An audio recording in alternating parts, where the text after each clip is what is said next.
오는 주일이 이제 성탄절인데요. 예수님께서 탄생하신 날 성탄을 기다립니다.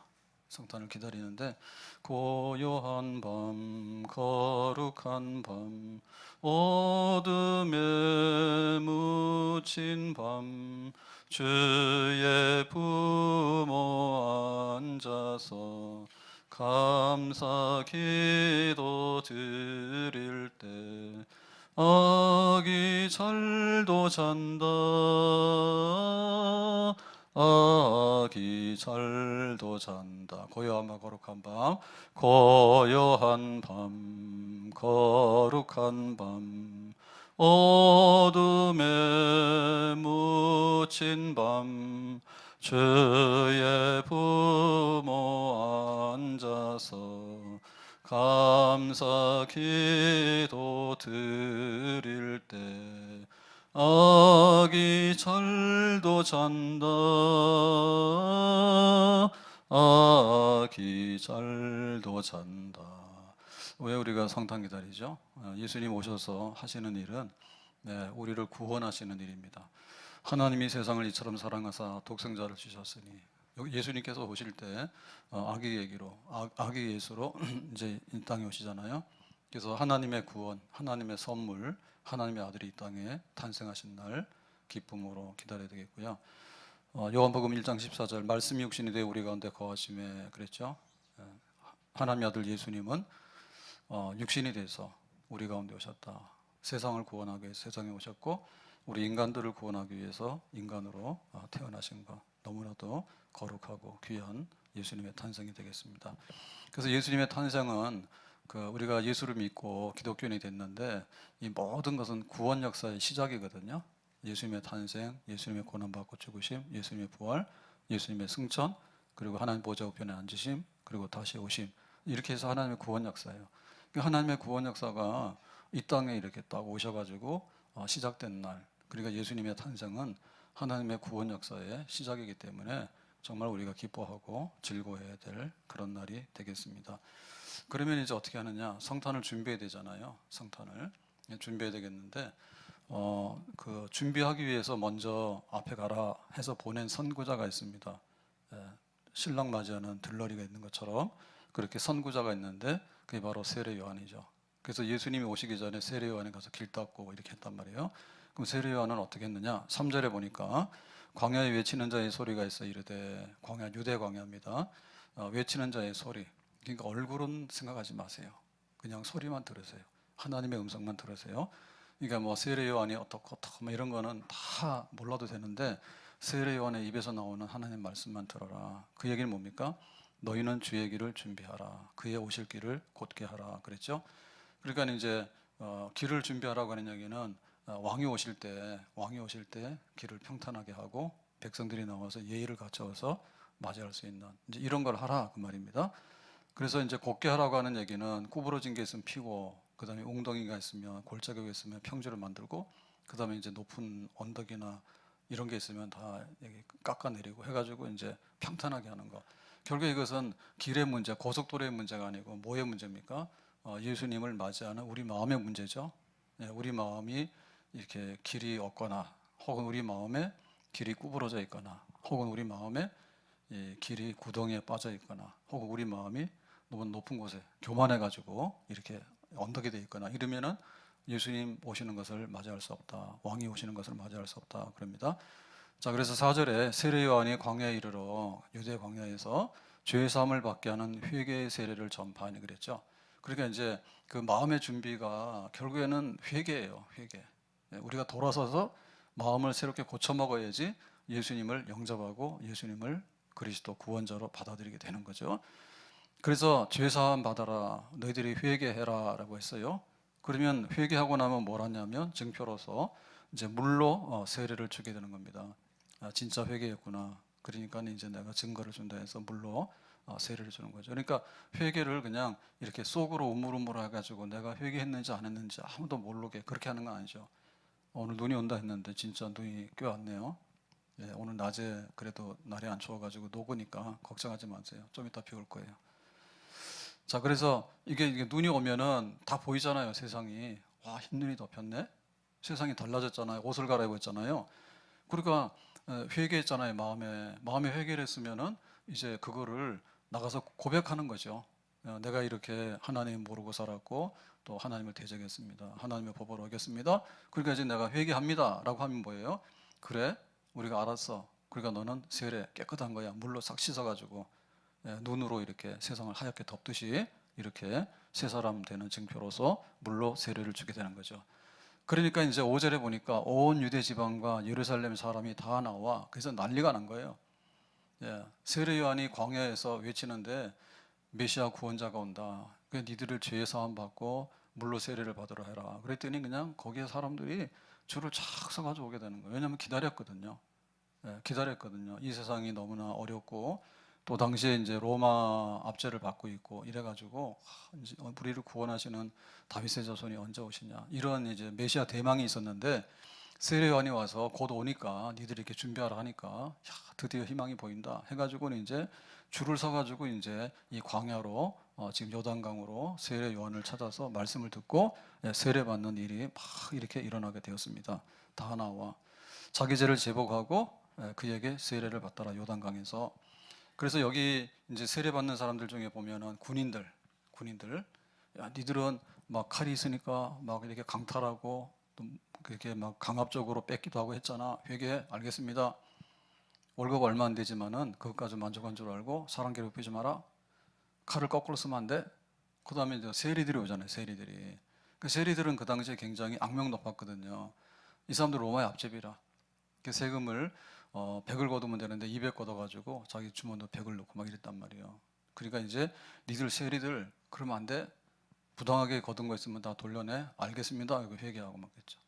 근데 또 그 중엔 누가 왔는가 하면 그 바리새인들과 이 서기관들, 사두개인들 이런 사람들도 왔어요. 이런 사람들은 정탐하러 온 거예요. 예루살렘이 텅 비어가지고 장사가 안 되는 거예요. 근데 요즘에 어디냐 했더니 저기 유대 광야로 가가지고 사람들이 세례 요한의 말씀에 은혜 받아가지고 세례 받고 난리가 났대.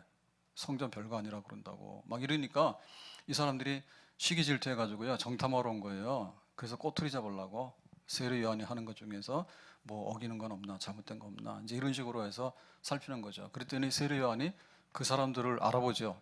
독사의 자식들이라고. 니들은 정말 회칠한 무덤이라고. 겉으로는 멀쩡한데 속으로는 썩은 뼈들이라고. 그래서 도끼가 이제 발등 위에 놓였다. 그래서 순식간에 이제 도끼가 딱 떨어지면은 발등도 찍히고 니들 모가지 날아간다고. 그러고는 이제 회개를 막 외쳤어요. 그러니까는 회개하는 사람들 중에는 회개하는 무리들도 있었어. 그런 사람들도.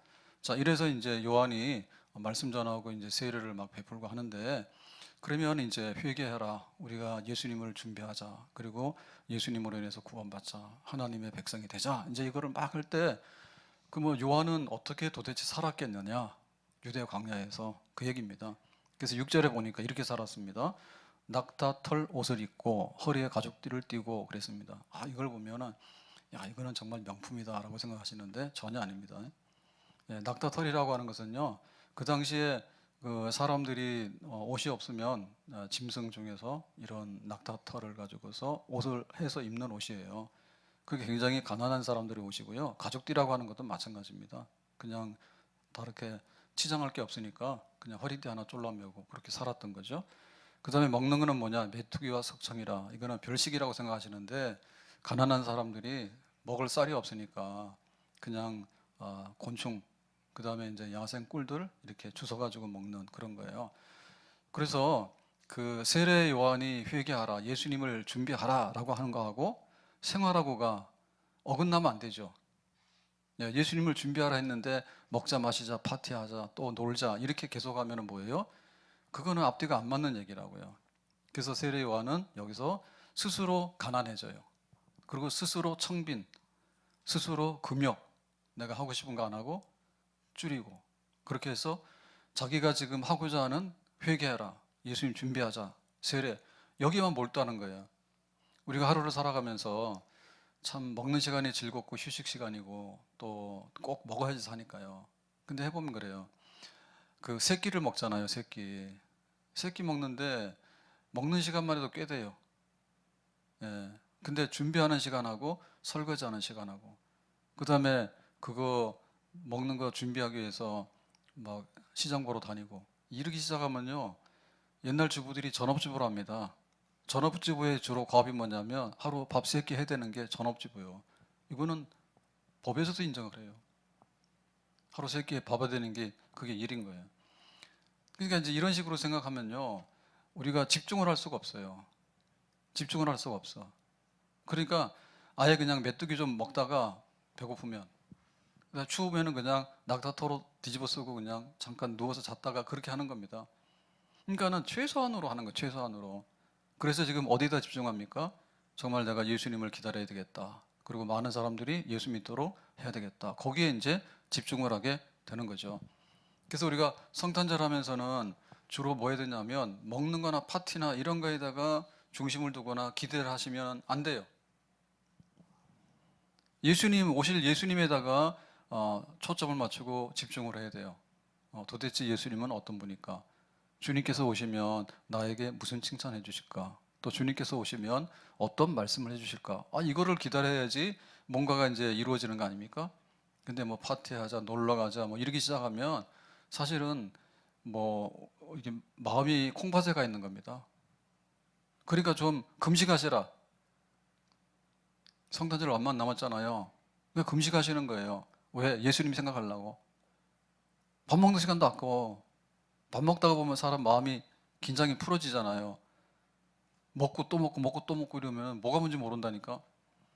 그래서 우리가 성탄절 되고 이제 연말 되고 그러잖아요. 그래서 사실은 부득불 이제 사람들 만나서 회식도 하고 이렇게 뭐 마음의 정도 나누고 이런 게 필요하긴 한데, 그보다 더 중요한 건 뭔가 하면 정말 하나님의 뜻이 무엇이고 하나님이 어떻게 하라고 하는가를 알아차려야지 좀 더 나아지겠죠. 먹는다고 나아질 게 뭐가 있을까요? 그동안 먹는 걸로 부족해요? 다 살쪄가지고 다 비만 나오잖아요. 또 연말 돼가지고 또 먹을 거예요? 성탄절에 또 먹을 거예요? 그러면 안 된다니까. 하나님 말씀을 기다려야 된다니까. 그래서 아예 줄여야 됩니다. 다이어트를 해야 됩니다. 생활의 다이어트를 해야 되는 거예요. 생활의 다이어트를. 그래서 이 세례 요한은 예루살렘 시장 바닥에서, 예루살렘 성전에서 이런 얘기하면요, 잡혀서 끌려 나오지만은 사람들이 듣질 않아요. 왜냐하면 이 현실 속에서 더 이상 뭐 변화를 싫어하는 거예요. 이 정도 가졌으면 됐지. 뭘 어떻게 해? 회개할 마음도 없고요. 그런 거예요. 그러니까 아예 이렇게 유대 광야로 나와가지고 이 광야에서 자기가 이렇게 아주 청빈하고 검소한 삶을 살면서 우리가 이렇게 살아야지 예수님 마음하고 일치할 수 있는 거야. 우리의 죄를 비로소 볼 수 있는 거예요. 우리가 낮아져야지, 마음이 가난해져야지 실상을 알게 돼요. 병원 가서 입원해서 이렇게 보면 세상이 달리 보이겠죠. 부질없는 일이었구나. 예? 나이 들어서 이렇게 세상을 내려다보니까 부질없잖아요. 그렇죠? 비로소 보이기 시작하는 거예요. 그러니까 먹는 거 좀 줄여야 돼요. 먹는 거 좀 줄이고 세상의 즐거운 거 좀 줄여야 돼요. 그래야지 비로소 우리가 봐야 될 것을 보게 되고 가야 될 길을 가게 되는 겁니다. 아멘. 정말 철없을 때는요, 백화점만 돌아다니기도요 시간이 모자라요. 백화점만 돌아다니는 시간이 모자래. 그래가지고 언제 예수님을 생각하고 언제 예수님을 영접하냐고요. 먹는 거 최소로 하고 입는 것도 최소로 하고 시간도 세상에 쓰는 시간 좀 줄여가지고 기도하는 시간, 묵상하는 시간, 예배 드리는 시간에다가 시간을 써야 되겠죠. 그래야지 우리 마음이 좀 곧은 게, 구부러진 게 곧게 펴지겠죠. 그리고 골짜기 된 마음이 메꿔지게 되겠죠. 높아진 마음, 낮아지게 되겠죠. 생활 자체를 바꿔야 돼요. 생활 자체를. 자, 그래서 이제 이렇게 세례 요한이 청빈한 가운데 말씀을 전하고 이런 일을 꾸준하게 하게 됐는데, 그래서 그 오늘 말씀에 보면 그러면은 이 세례 요한의 그 방향성은 뭐냐라고 할 때 이 사람이 선지자나 제사장이냐, 그게 굉장히 중요해요. 그게 중요한데요. 마가복음 1장 5절에 보면 대략 세례 요한의 가정에 대해서 세례 요한이 어떠한 신분을 가지고 살 수 있는 사람인가를 알 수 있습니다. 5절에 유대 왕 헤롯 때에 아비야 반열에 제사장 한 사람이 있었으니 이름은 사가랴요. 그의 아내는 아론의 자손이니 이름은 엘리사벳이라. 이게 이제 세례 요한의 아버지 어머니입니다. 아버지는 사가랴고 어머니는 엘리사벳이에요. 근데 보면 가문의 영광이에요. 예, 제사장이에요. 아비야 반열의 제사장이고요. 어머니는 아론의 자손 중에 그 족보를 가지고 있어요. 그러니까 제사장으로서 어떻게 보면은 굉장히 그 지위가 보장된 사람입니다. 집안이 제사장 집안이잖아요. 그러면은 제사장은 세습이에요, 세습. 그러니까 아들도 자동으로 제사장이 되는 거예요. 그래서 그 당시에 제사장이라 그러면은 굉장히 기득권과 또 생활이 보장되고 사람들이 우러러 볼 수 있는 그런 성직의 가문이에요. 이 출생이. 그랬는데 하나님께서 뭐라고 얘기하셨는가 하면 거기 76절에 보면 사가랴의 예언인데 이 아이여 네가 지극히 높으신 이의 선지자라 일컬음을 받고 주 앞에 앞서가서 그 길을 준비하여. 그러니까 지극히 높으신 이의 선지자, 하나님의 선지자의 길을 가게 될 거다라고 얘기를 했죠. 그러니까 제사장으로 가문에 태어났지만 이 아이의 할 일은, 세례 요한이 할 일은 제사장의 직보다는 선지자의 부름에 더 충실한 삶을 살게 될 거다, 그렇죠? 그러니까 제사장을 깨고 나와서 선지자 쪽으로 가는 삶을 살게 된다 그랬어요. 그래서 세례 요한은 광야에 나가서 그 예수님 오시니까 준비하자라고 이렇게 외치게 된 거예요. 그러니까 세례 요한이 어떻게 예수님을 준비했냐를 할 때 나는 제사장 만족할 수 없고 나 제사장 싫어요. 하나님께서 나를 제사장으로 불렀지만 하나님의 더 높으신 부름은 바로 선지자입니다. 여기에 이제 자기가 받아들이고 충성했기 때문에 선지자의 삶의 모형을 따라서 그리고 선지자의 그 메시지에 충실해서 지금 세례 요한은 이 일을 하고 있는 거죠. 만약에 제사장직을 감당하고 거기에 앉아 있다면 예루살렘에 있어야 되는 거예요. 그리고 성전에 있어야 되는 거예요.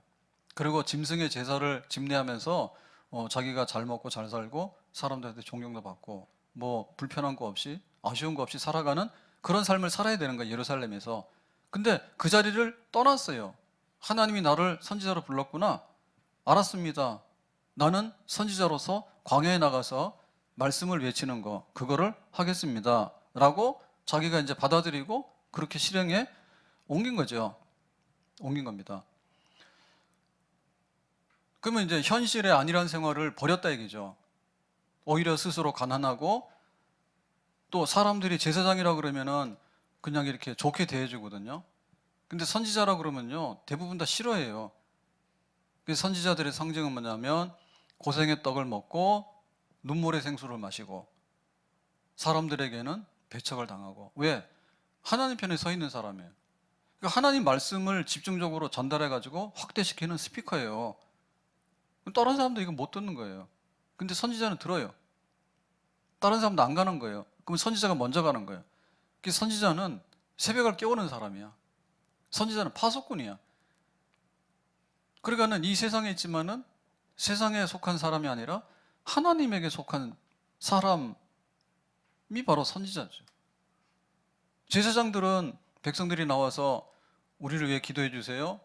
알았다고. 그러면 백성들을 대변해서 하나님께 이렇게 가져나가는 그런 거라면 선지자는 하나님께서 우리에게 하고 싶은 일이나 하고 싶은 말을 전달하는 거예요. 그래서 방향성이 달라요. 방향성이. 그러니까는 보다 더 하나님 중심으로 살고 하나님에게 가까이 가기를 원하고 또 하나님은 말씀하시는 분이니까 그 말씀을 들으려고 경청하려고 애를 쓰고 그러다 보니까 먹고 마시고 이런 거 해가지고는 그게 안 들려온단 말이에요. 그러니까 때로는 금욕하기도 하고 절제하기도 하고 그리고 선지자는 대부분의 경우는 가난해요.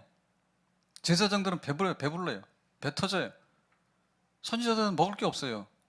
왜냐하면 백성들하고 어울려서 뭐 너 좋고 나 좋고 이런 식이 아니거든요. 제사장이 날 위해 축복 기도해 주세요. 사람들이 그렇게 하면은 제사장들이 뭔가 생기는 게 많잖아요. 근데 선지자들이 주로 하는 건 뭔가 하면 이렇게 하면은 하나님 뜻이 아니야. 하나님 뜻대로 살아. 이렇게 얘기를 하니까 사람들이 마음이 완악하거나 구부러졌기 때문에 그거를 달게 받아들이지 않아요. 대부분의 경우. 그러니까 전부 다 뭐냐?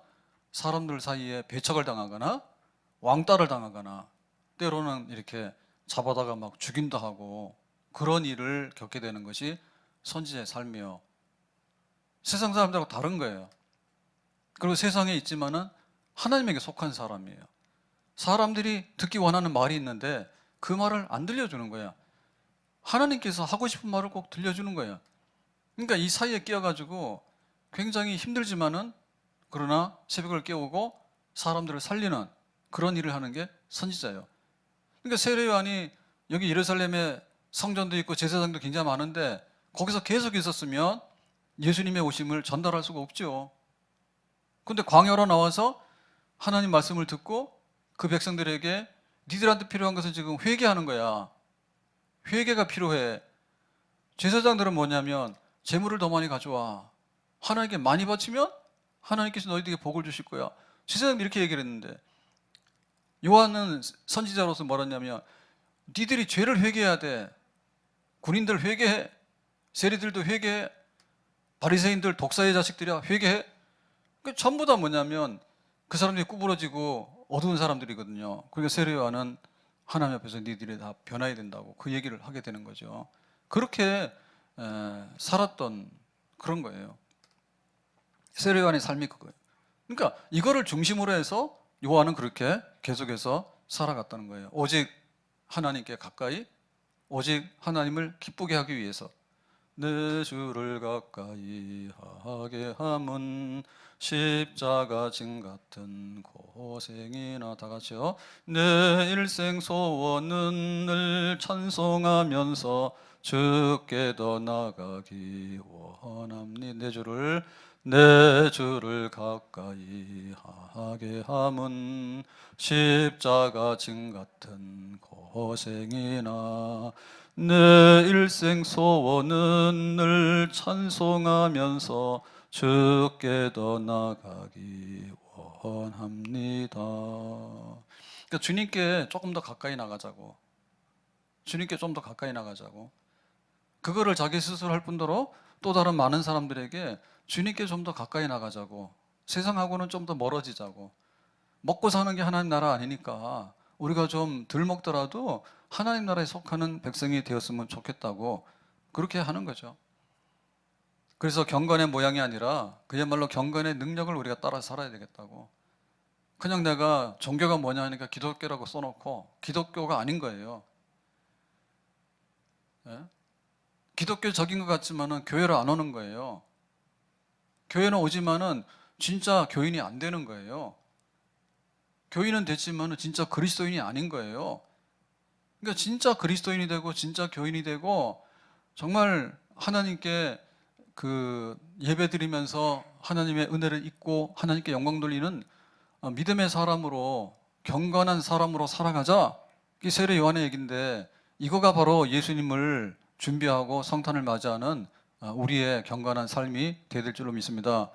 껍데기 그만하라고 얘기죠. 껍데기 그만하고 속 좀 털었으면 좋겠다고요. 왜 예수 믿냐 했더니 나 잘 되려고 예수 믿으려면 회개를 해야 된다니까. 회개 안 하고 어떻게 내가 더 잘 될 수 있냐고 말이에요. 그러니까 더 달라고, 더 많이 먹고 싶다고, 더 많이 가지려고 하나님 주신단 말이에요. 근데 새술은 새 부대에 담으라고 속 사람이 좀 깨끗해져야 되겠는데 변화가 안 되는 거예요. 변화가. 발람이 하나님 백성을 저주하기 위해서 갑니다. 왜 가느냐? 돈 받고 가는 거예요. 돈에 매수돼가지고 가서 돈 줄 테니까 좀 저주하라고. 처음에는 내가 어떻게 하냐 자꾸만 가서 그러니까요 넘어갔어요. 그래가지고는 돈 받고 저주하러 가서 하나님 이스라엘을 저주할까요? 그랬더니 하나님께서 이스라엘은 축복해라 라고 하니까 축복하라고 그러잖아요. 그래서 가짜의 대명사가 발람 선지자요. 뭐든지 하는 거예요. 나를 위해서라면 뭐든지 하는 거예요. 그건 종교예요. 그거 가지고는 안 되는 거죠. 하나님의 뜻이란 뭐든지 하는 거예요. 너희는 먼저 그의 나라와 그의 의를 구하라. 그러면 이 모든 것을 너에게 더하시리라. 모든 것을 더하시는데 수단과 방법을 가리지 않고 더하는 것은 종교입니다. 그러나 너희는 먼저 그의 나라와 그의 의를 구하라. 그래야 모든 것을 더하시리라. 하나님 앞에 뜻대로 살아서 살게 되면 하나님께서 주시는 것을 받는 것은 온전한 경건한 믿음의 신앙입니다. 그거 하라고 해요. 예수님 오실 때 우리가 뭘 바꿔야 되냐면 그걸 바꿔야 돼요. 예수님 이용해 먹을까? 예수님 때문에 한 자락 할까? 예수님 때문에 케이크 한번 자르고 한 잔 할까? 그거를 바라지 마라. 주님께 드려라. 주님이 기뻐하시는 건 뭔가를 깨달아라. 그리고 주님을 모시도록 해라. 그 얘기죠. 나의 기쁨 나의 소망 되시며 나의 생명이 되신 주 밤낮 불러서 찬송을 드려도 늘 하신 마음뿐일세. 나의 기쁨 나의 소망 되시며 나의 생명이 되신 주 밤낮 불러서 찬송을 드려도 늘 하신 마음뿐일세. 예수님 계시면 모든 것이 되는 거예요. 아멘. 예수님이 계시면 우리가 모이는 거고, 예수님 계시면 우리가 찬송하는 거고, 예수님 계시면 우리가 예배드리는 거고, 예수님 계시면 우리가 함께 기도하는 거고, 예수님 때문에 거기에 부흥이 일어나는 거죠. 그게 바로 예수님 영접하는 거죠. 예수님께서 이 땅에 오셨을 때 예수님이 주인공이요. 예수님 없고 먹어라 마셔라 놀자 내 하고 싶은 거 또 하고 또 하고, 그거는 종교인으로서 탈을 쓰고 할 수 있어요. 근데 그것이 하나님 보시기에 저 성전을 허물어라. 예수님께서 예루살렘 성전 꼴 보기 싫다고요. 기능을 상실했거든요. 만민이 기도하는 집인데 하나님이 안 계시는 거예요. 거기에 환전하는 사람들, 그 다음에 그 짐승 파는 사람들, 그 다음에 배부르고 배 나오고 살찌고 정말 세상에 그 좋은 것들에 눈이 멀어가지고 있는 제사장들, 그거 안 된다 그죠? 그 헐고 새 성전을 짓는다 했잖아요. 그러니까 새 성전을 짓는 것이 바로 예수님 영접하는 거거든요. 그 세례 요한은 거기에 대해서요 굉장히 많은 부분이 이렇게 자극을 주고 싶었어요. 깨야 된다고. 지금 잠잘 때가 아니라고. 예수님 오시는데 그렇게 해서는 안 된다고. 그러니까 급하게 광야로 달려 나와가지고 자기가 메뚜기 먹고 낙타 털옷을 입고 그리고는 회개하라고. 그래야지 우리에게 살 길이 열리고 예수님 때문에 새로운 구원의 역사가 펼쳐지게 된다고. 요한계시록 3장 20절. 볼지어다 내가 문 밖에 서서 두드리노니 누구든지 내 음성을 듣고 문을 열면 내가 그에게로 들어가 그와 더불어 먹고 그는 나와 더불어 먹으리라. 아멘. 예수님께서 문 두드리는 소리에 알아차리고 문을 열어줍시다. 아멘. 세례 요한이 그거를 자꾸 두드리는 거예요. 니들이 예수님 오시는데 문 열고 영접하도록 해라. 우리는 종교인이 아니라 정말 예수님을 사랑하고 예수님을 기다리고 예수님의 뜻이라면 뭐든지 따라갈 수 있는 그런 제자된 마음으로 주님을 섬기는 진짜 믿음의 사람이 되기를 예수님의 이름으로 축복합니다. 그 당시에 이제 제사장 선지자 얘기를 하니까 유대교의 그 현황을 보면요, 예수님 오시기 전에 3대 종파가 있었는데요. 하나는 바리새파, 하나는 사두개파, 하나는 에센파 그럽니다. 그럼 바리새파라고 하는 것은 성경에 바리새인 많이 등장하잖아요. 그럼 이 사람들은 뭐냐면 구별된 사람들이에요. 그래서 헬라화, 이렇게 이방화되는 것을 싫어해서 우리의 정체성이 하나님 말씀과 율법대로 사는 백성이야, 하나님 말씀대로 살기를 원해 해가지고 헌신된 백성이 원래 바리새파예요. 그러니까 이 사람들은 굉장히 괜찮은 거예요. 근데 이게 시간이 지나다 보니까 하나님 말씀대로 살고 경건하게 사는데 껍데기만 남은 거야.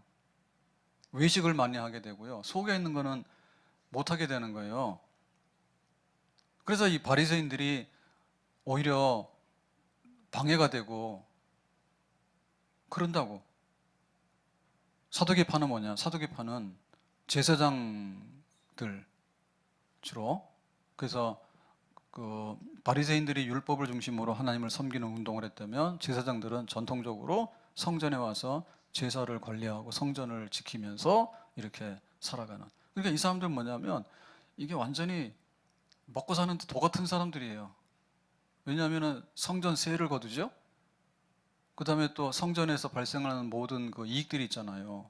그러니까는 결국에는 하나님께 나아가서 백성들을 위해서 예배를 인도하고 기도하고라고 하는 거룩한 직에 정말 헌신하는 것보다는 먹고 살고 세상적으로 안락하고 부귀영화를 가져서 특권층 되는데 열심으로 간 거예요, 사람들이. 바리새인들이 처음에는 나쁜 게 아니잖아요. 니들의 율법을 못 지키냐? 우리는 하나님 율법 철저히 지킬 거야. 그렇지만 나중에는 율법을 철저히 지키는 게 아니라 율법을 지키지도 못하면서 외식하고 오히려 잘난 척하고 그런 대로 빠진 것처럼 사두개인들은 예배를 인도하는 거룩한 제사장이죠. 근데 이 일은 안 하고 콩밭에 콩만 중이 염불을 하라고 제사법에만 이렇게 관심이 있다고 말이에요. 그렇게 돼 버렸으니까 이 제사장들이 세속화된 거예요. 세속화된 거예요. 그러니까 그 성전에 하나님 계셔야 되는데 하나님 계실 수 없는 성전을 만들어 놓은 거예요. 그게 현실이었단 말이에요. 사두개파 제사장들. 그 다음에 이제 이꼴저꼴 보기 싫으니까 그럼 우리 식대로 한번 하나님을 믿고 살아봐야 되겠다라고 하는 사람들이 등장하게 된 거예요. 그게 세 번째 부류의 종파의 사람들인데 에센파입니다. 에센파. 에센파는 예루살렘에서 바리새인들이 잘난 척하고 서 있는 것도 보기 싫고 또 제사장들이 거들먹거리는 것도 보기 싫고 그래서 우리는 광야로 가자. 광야에 나가가지고 정말 소수의 사람들이 하나님만을 바라보면서 사는 그런 그야말로 정말 하나님 앞에 헌신되고 구별된 이런 삶을 철저하게 살아보자 해가지고 별도의 공동체 생활한 사람들이 에센파라고 하는 사람들이에요. 세상과 거리를 두면서 하나님께 가까이 가기를 원했던 사람들이죠. 아마도 세례 요한은 이런 데 영향을 받았던 그리고 이러한 영향에 근접해 있던 활동을 한 게 아닌가 싶어요.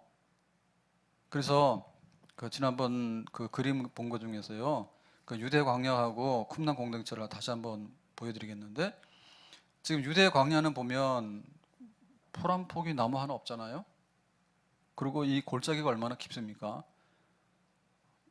여기 사람 갈 수 있어 없어요? 못 가죠. 여기 사람 살 수 있어요? 못 살잖아요.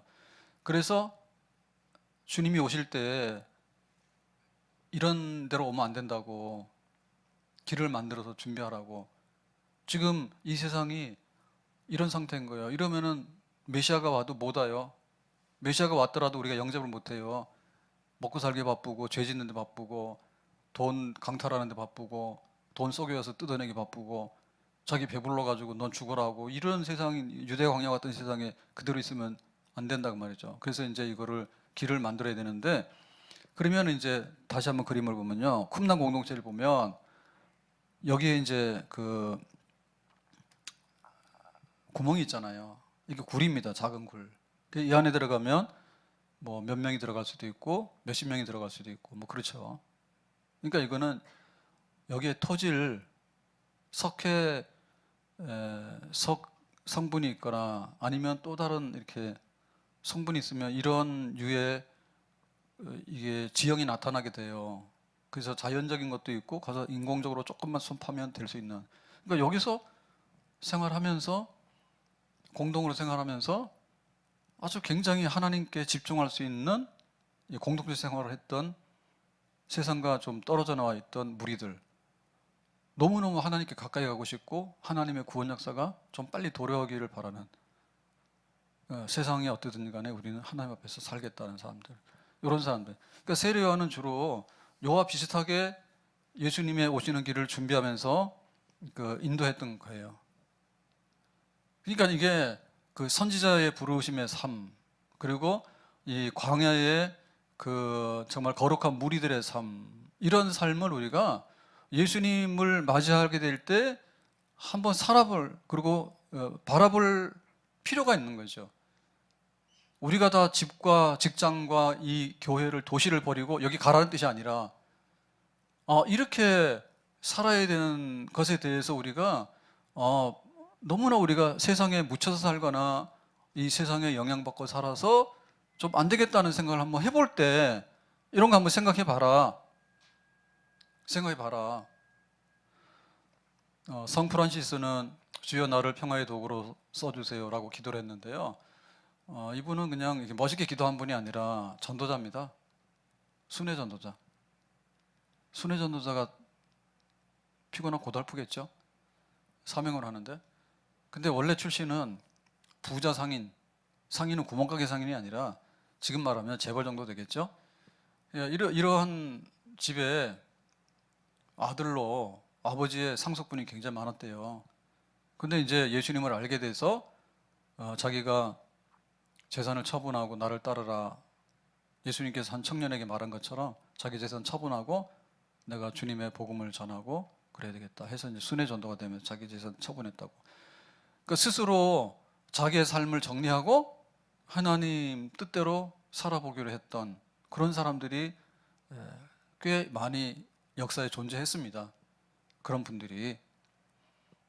그래서 교회가 이 세상에 있지만 그러나 이 세상에 모든 것들을 모아가지고 할 수 있는 뉴욕은 왜 유명하죠? 파리는 왜 유명하죠? 이번에 카타르 월드컵 했잖아요.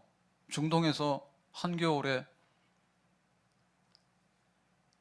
에어컨 켜놓고 했는가요? 더워서? 운동장 전체를 에어컨으로 해가지고 기름 팔아가지고 돈 많으니까 별짓을 다 하더라고. 그래 했잖아요. 중동의 그 모래사막에다가 막 건설해가지고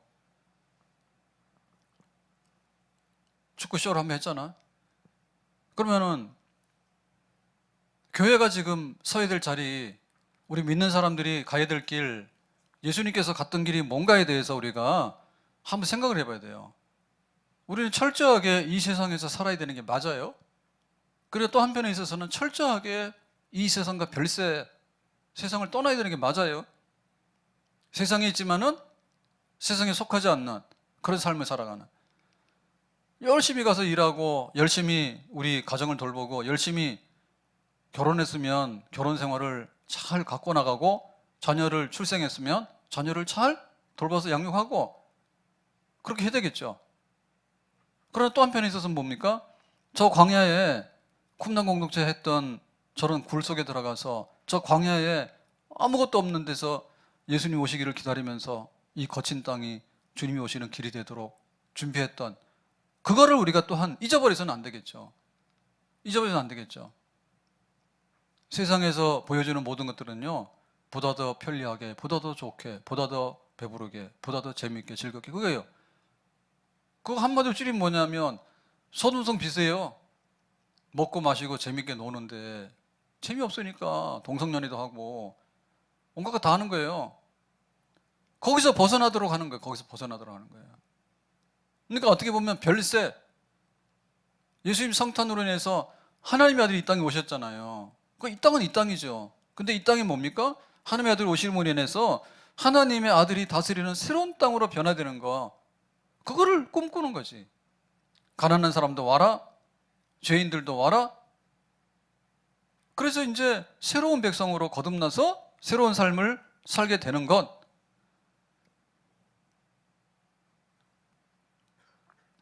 사무엘이 이제 한나가 아들이 없다 해가지고 서원에서 얻은 아들이 사무엘인데, 이 사무엘이 엘리 제사장을 섬기면서 실로에 가서 그렇게 살았잖아요.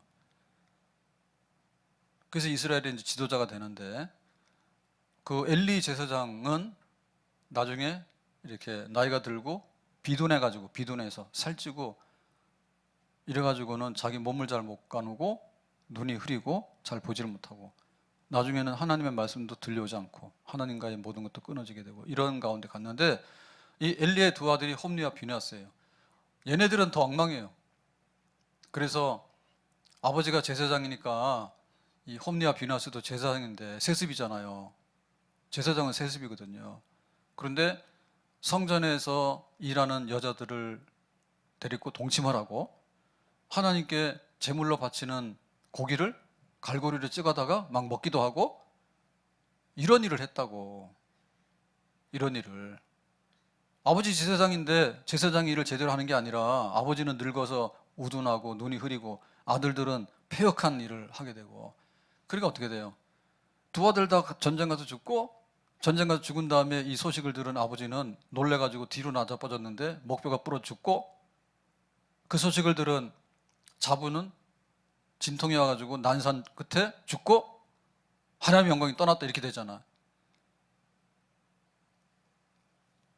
사무엘은 어땠습니까? 사무엘은 하나님께 기도해서 응답받아서 낳은 아들인데, 사무엘에게는 하나님의 말씀이 임하게 되고 사무엘에게 하나님의 영이 임하게 되고, 그러니까 이제 제사장으로서 또 선지자로서 사사로서 사무엘은 얼마나 많은 일을 하게 돼요. 하나님 편에 쓰게 될 때.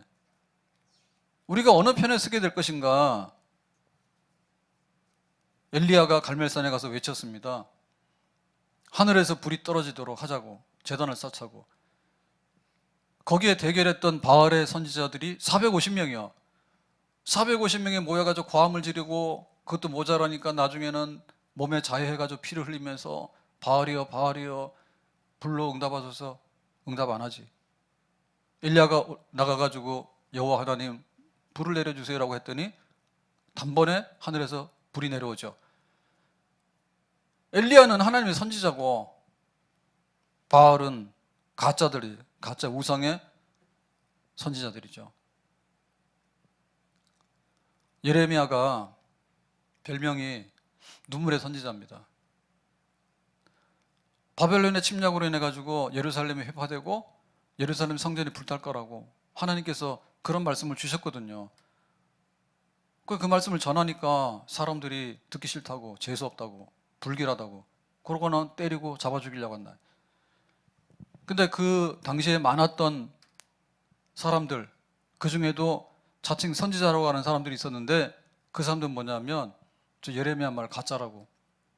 여기 성전이 있는데, 예루살렘이 있는데, 성전이 있는데 무슨 일이 일어날 수 있겠냐고. 이방인들이 와서 이 예루살렘 어떻게 해를 가할 수 있겠냐고. 그런 일은 절대로 없다고. 예루살렘이여 평안하다, 예루살렘이여 만수무강하다, 그러고 막 떠들었다. 근데 사람들이 글로 막 간 거예요.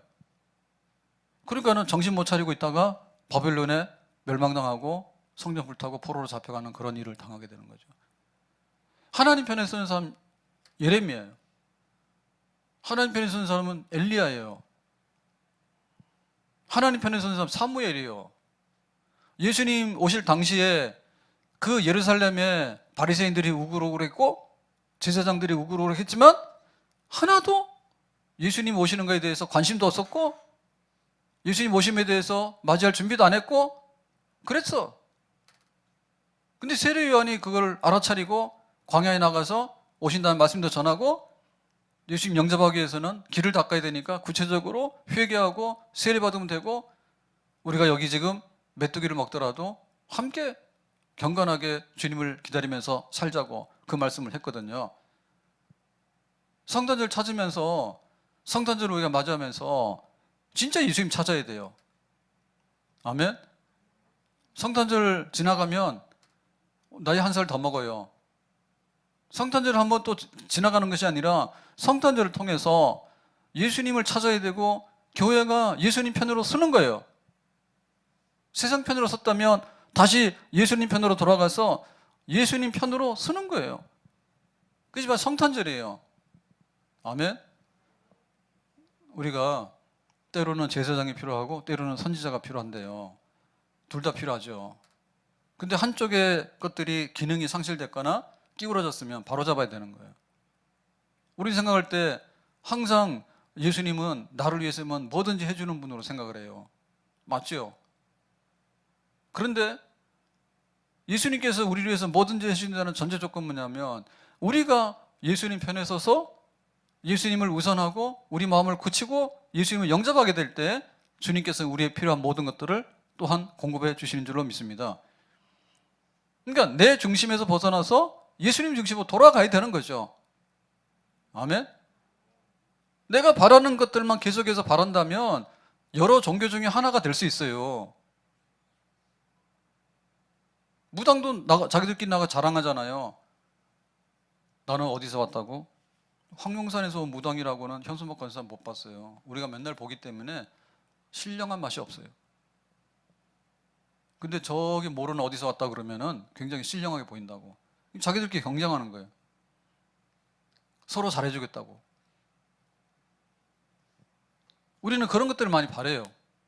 예수님이 오시면 내가 모든 것 다 잘되게 하고 잘되고. 맞죠? 근데 우리가 예수님 편이 되어서 예수님 영접해야 되는 거지. 내가 원하는 예수님이 아니라 예수님이 원하는 내가 되는 거죠. 아멘? 주님께서 원하시는 교회가 먼저 돼야 되겠죠. 우리가 원하는 교회가 아니라 주님이 원하시는 교회가 먼저 돼야 되겠죠. 그 길이 광야라면 그 광야로 나가야 되겠죠. 습관적인 예배가 중요한 게 아니라 하나님 말씀이 들려오는 예배가 중요하잖아요. 내 소원을 비는 것이 중요한 기도가 아니라 하나님의 소원을 빌어서 그 나라와 그 의가 이루어지도록 하는 기도 속에서 일용할 양식을 구하고 너희에게 필요한 모든 것을 주님께서 주시는 줄로 믿습니다. 아멘.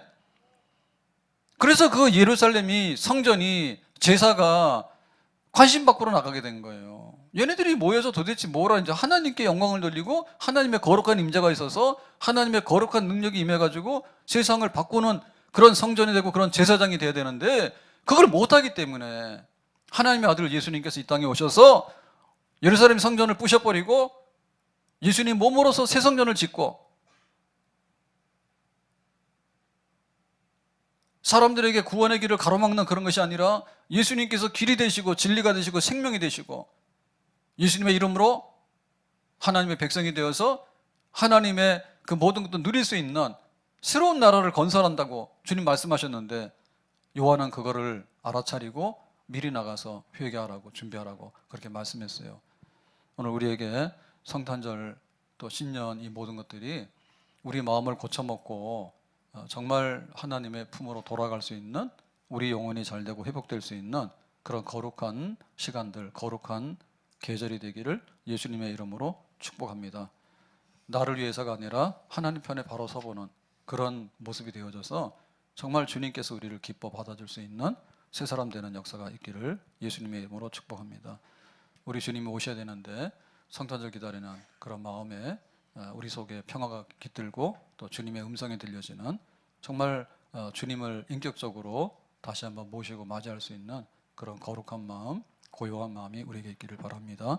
고요한 밤 다 같이요. 거룩한 밤 어둠에 묻힌 밤 주의 부모 앉아서 감사 기도 드릴 때 아기 잘도 잔다 아기 잘도 잔 고요한 밤 거룩한 밤 주 예수 나신 밤 그의 얼굴 광채가 세상 빛이 되셨네 구주나셨도다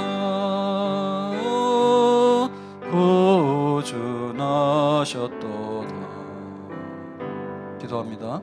오늘 우리에게 성탄절을 준비하라고 말씀하셨는데 세례 요한은 광야에 나가서 외치면서 오직 하나님의 음성을 듣고 하나님께 좀 더 가까이 하나님께서 원하시는 하나님께서 정말 기뻐하시는 그런 사람이 되기 위해서 애썼고 모든 백성들을 준비시켰습니다.